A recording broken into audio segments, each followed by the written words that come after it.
Mesdames, Messieurs, bonsoir. Bienvenue à Rétroactu, votre programme d'information hebdomadaire sur Baba Info. À la une cette semaine, visite de reconfort du ministre délégué à la présidence chargé de la défense, Joseph Betty Assomo, aux éléments de la force multinationale mixte. Fête du Ramadan 2025, Sa Majesté Abdoulaye Yerima Bakari, l'amido de Maroua, a organisé une fantasia pour marquer cette célébration. Nous recevons comme invité pour cette édition l'équipe du projet CDD Capitale Régionale, le groupement Razel Sotkokok, qui est en pleine campagne de sensibilisation sur la sécurité routière, la protection du patrimoine routier et l'état d'avancement des travaux de réhabilitation et d'entretien des infrastructures de la voirie à Maroua. C'est tout pour les titres, à la suite dans un instant.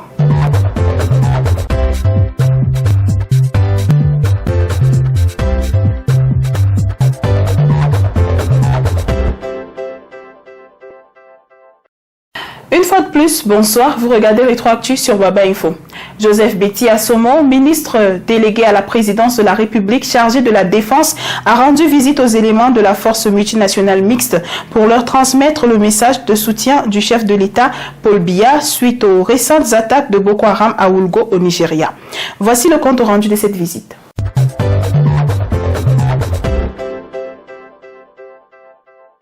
Suite à l'attaque meurtrière de Boko Haram à Wulgo, qui a coûté la vie à 12 soldats camerounais, le 24 mars dernier, le ministre de la Défense est allé booster le moral des troupes sur le terrain.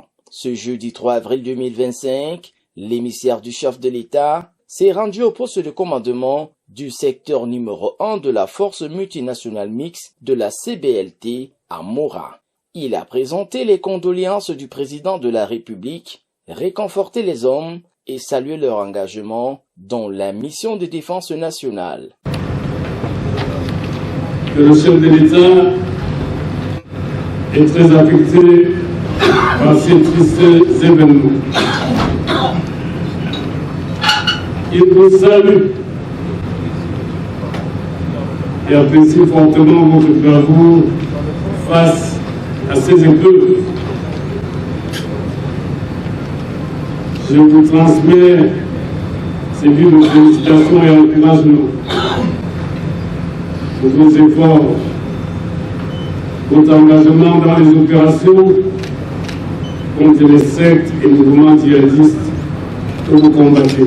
Pour montrer la compassion de la hiérarchie militaire, Joseph Betty Assomo a rendu visite aux blessés internés dans des hôpitaux à Mora et à Maroua. Une visite de 2 jours qui a permis une fois de plus au MINDEF de comprendre la situation sécuritaire dans la région de l'Extrême Nord. Le lamido de Maroua, Sa Majesté Abdoulaye Yerima Bakari, a organisé une parade de chevaux au Mayo Bololo le 3 avril dans le cadre des célébrations de l'Aïd el-Fitr. Cette manifestation culturelle a rassemblé le ministre Yaouba Abdoulaye ainsi que les autorités administratives et traditionnelles locales. Revivons ensemble les temps forts de cet événement dans ce reportage. Une fantasia organisée à Maroua par le lamido pour agrémenter et rendre plus festive la fête du Ramadan édition 2025. Sa Majesté Abdoulaye Yerima Bakari a organisé cet événement culturel. Très bien déguisés, les chevaux de sa cavalerie ont émerveillé le public rassemblé ici aux berges du Mayo Bololo. Les invités comme le ministre Yaouba Abdoulaye, le gouverneur Midiawa Bakari, le préfet Jean-Marc Ekwamarka et des chefs traditionnels venus de divers horizons ont admiré la parade équestre. Dans l'histoire des chefferies du Grand Nord, le cheval est un symbole, expliquent les organisateurs de cette fantasia. La Fantasia, c'est une façon de célébrer le cheval, de célébrer la beauté du cheval, de célébrer l'histoire du cheval. Cette Fantasia également lui est dédiée au président national du RDPC, justement pour cette marque de confiance qu'il a bien voulu placer en la personne de Sa Majesté le Lamido de Maroua. Cet événement a été une véritable découverte pour certains visiteurs. Pour moi, c'est exceptionnel parce que c'est la première fois que je viens en Afrique. Et du coup, je n'avais jamais vu ça, c'est extraordinaire en fait. J'ai fait toutes les parties du monde, sauf l'Afrique. C'est la première fois et ici, je reviendrai ici, promis.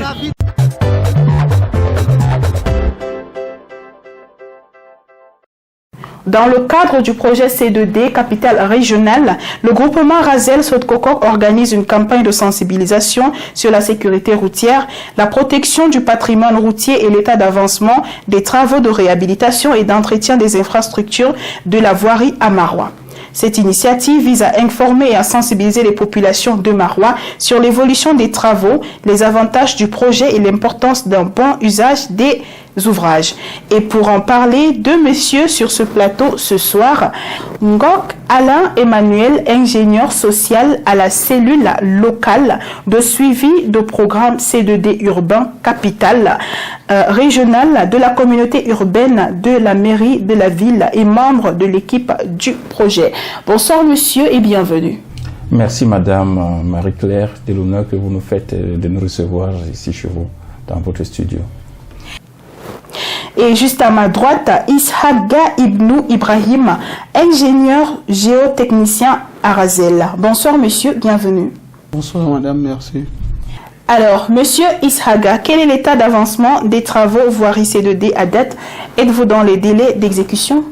Bon, déjà, merci de nous faire l'honneur d'assister sur votre plateau. Donc, pour déjà rappeler, le projet C2D voirie urbain de Maroua était prévu pour un délai de 30 mois. Actuellement, nous avons 24 mois consommés avec un avancement de 95,67% dans les travaux. Donc, nous sommes dans les délais. Bien, je reviens à ma gauche. Avez-vous prévu des voies de déviation par rapport à vos travaux? Est-ce que la population est informée? Merci madame. Il faut savoir qu'avant chaque travaux sur un tronçon, il y a un plan de déviation qui est déterminé et qui est validé. Et pour le cas d'espèce, présentement, nous travaillons sur le tronçon M2 qui part du carrefour giratoire Tota Domayo pour le pont vert. Et les travaux s'y trouvent, la route est barrée et il y a de la signalisation qui est faite également tout autour. Les voies de contournement ont été déterminées et elles traversent totalement, vu que la M1, c'est-à-dire la première voie qui part du carrefour Para jusqu'au Total Domayo, est déjà libre. Elle a été ouverte à la circulation. Donc la voie de contournement part du carrefour Para en passant par la M3 qui est celle carrefour Total Domayo, carrefour Djarma, et la M4 qui constitue le boulevard du Renouveau. Donc cette voie de contournement donc, qui part du carrefour Para jusqu'au niveau de l'embouchure du boulevard du Renouveau. Et on traverse le maillot Kaliao, parce qu'on a fait un espace des remblais pour pouvoir permettre la fluidité du trafic jusqu'au niveau de Maroua 3e, au niveau du marché de Maroua 3e. C'est cette voie de contournement qui est maintenue. Et aussi, il faut le savoir, au niveau du pont vert, c'est-à-dire à Funangue, on appelle ça le carrefour Arachide, comme nous l'appelons dans notre équipe de projet. La voie de contournement passe devant la préfecture, elle côtoie la préfecture et la cathédrale. On ressort sur la M6. Si on veut se rendre au niveau de Dougoy.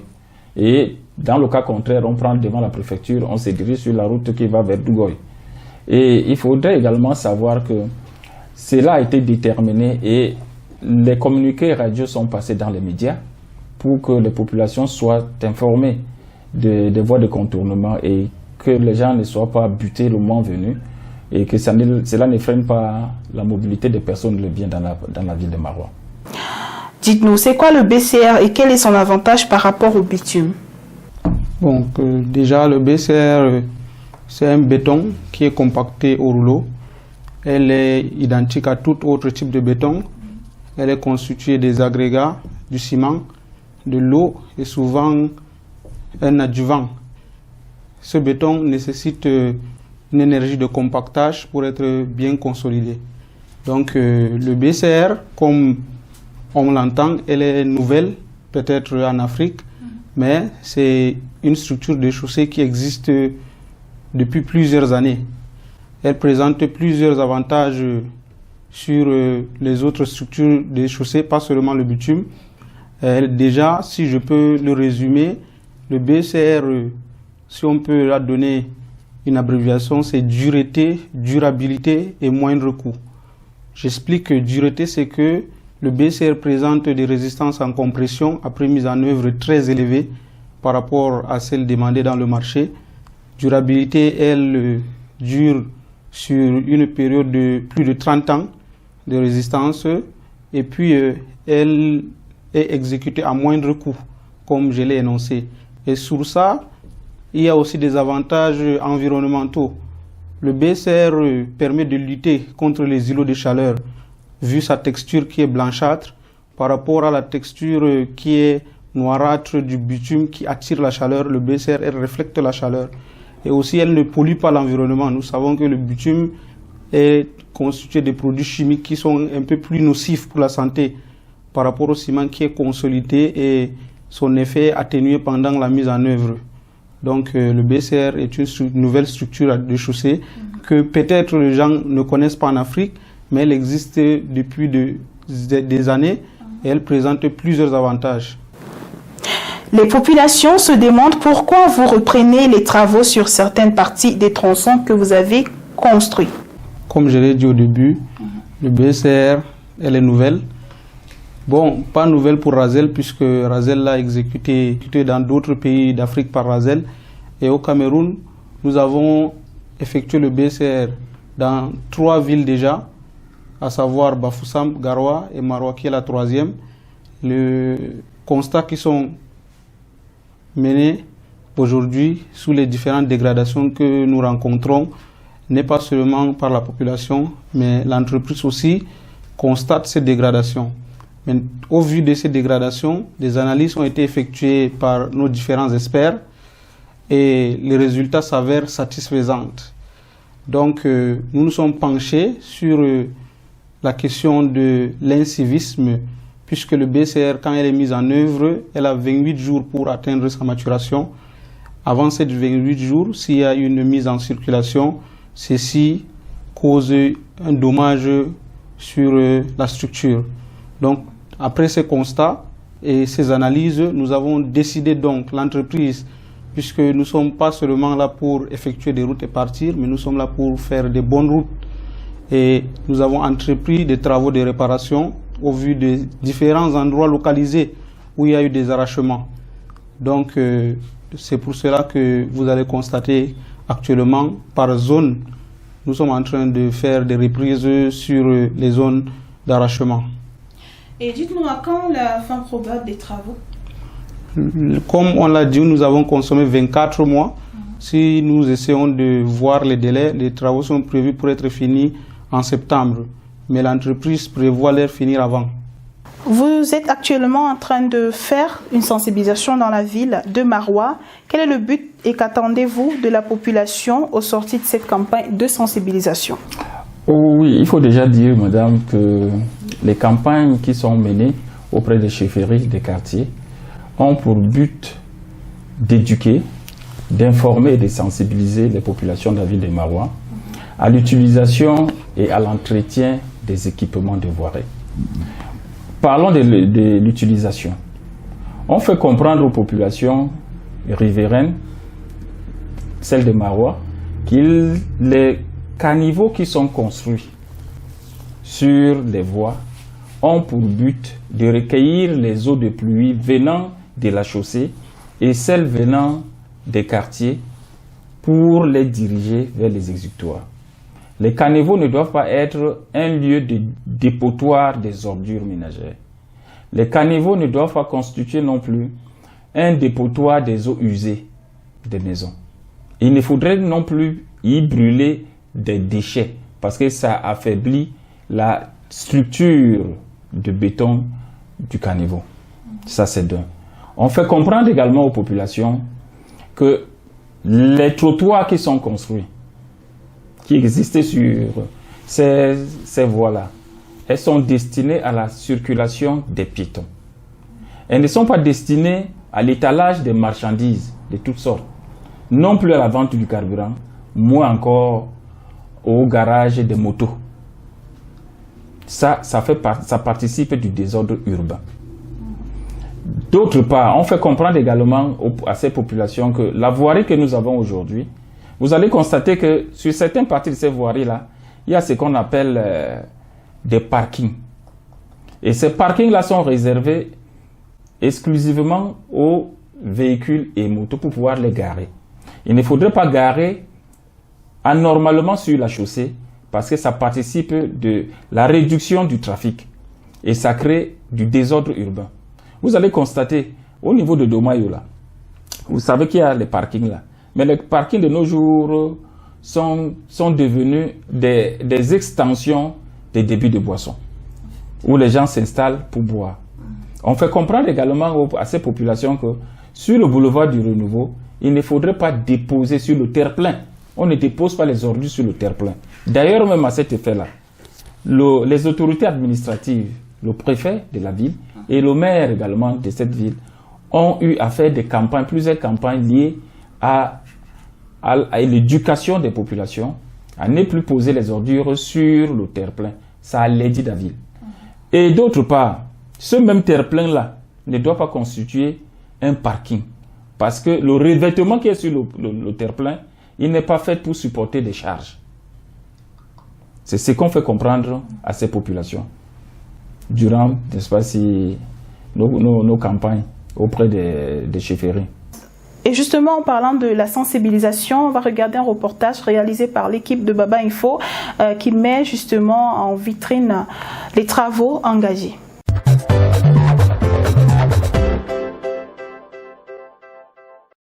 Le groupement Razel et Sotkogok, en collaboration avec l'association Amis pour le développement durable et l'environnement au Sahel, mène une campagne de sensibilisation autour des travaux de réhabilitation de la voirie urbaine de Maroua et de l'incivisme qui détruit les ouvrages en construction.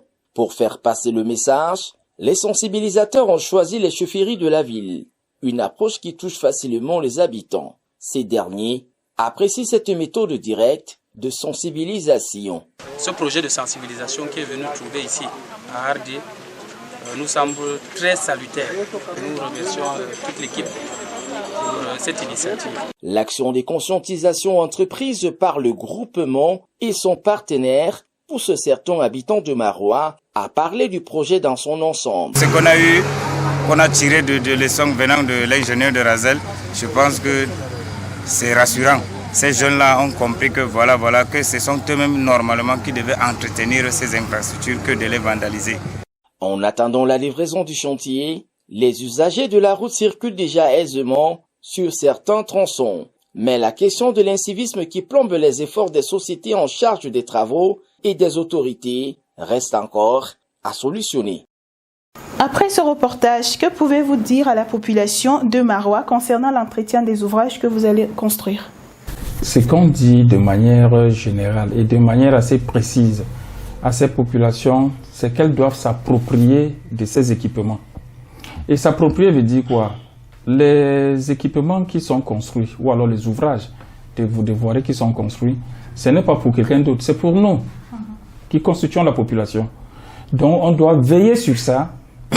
Et pour ce faire, on est obligé de procéder au curage des caniveaux de manière hebdomadaire. Il faut curer les caniveaux, ne pas permettre qu'il y ait de la saleté dans les caniveaux et ne pas non plus y verser les ordures ou alors les eaux usées. D'autre part, il faudrait faire ce qu'on appelle ici l'éveil, n'est-ce pas ici, de proximité. il faut faire une veille de proximité. C'est-à-dire, il faudrait que les gens se sentent partie prenante de ces équipements, que si jamais il advenait que quelqu'un puisse détruire ou alors endommager, ne serait-ce que les pavés, que la communauté urbaine soit saisie pour pouvoir procéder aux réparations. Et ça, le concours, on invite tout le monde, également les médias, vous-même, madame. Vous faites partie de ce groupe-là qui sont amenés à éduquer la population sur l'hygiène et la santé publique. Parce que l'hygiène et la santé publique font partie de notre environnement. Si on aimerait bien que notre cité soit belle et qu'elle soit rayonnante. Voilà, merci Monsieur Alain et Monsieur Issaga d'avoir accepté notre invitation et surtout d'avoir répondu à toutes nos questions. Merci Madame Marie. Merci également. Nous sommes très flattés et on se réjouit du cadre qui nous est offert et de l'engouement dont vous faites montre par rapport à l'information des populations de manière très quotidienne. C'est qu'on peut vous dire d'aller de l'avant. Et il faut persévérer. Les débuts sont très difficiles, mais il faut persévérer. Bien, dans la suite de l'actualité, le ministre de l'Emploi et de la Formation professionnelle, Issa Chiroma Bakari, a présidé la signature de la convention constitutive du groupement d'intérêt public pour le centre de formation au métier de Maroua. Cette cérémonie marque l'officialisation du partenariat entre les secteurs publics et privés pour une formation professionnelle efficace et la création d'emplois dans la région. L'honorable Salmana Amadou Ali est à la tête du bureau exécutif et de gestion établi lors de la préassemblée. C'est cette note qui vient boucler cette édition, mesdames, messieurs. Merci d'avoir regardé. N'oubliez surtout pas de nous laisser vos avis en commentaire. Partagez l'émission. On se retrouve la semaine prochaine, si plaît à Dieu.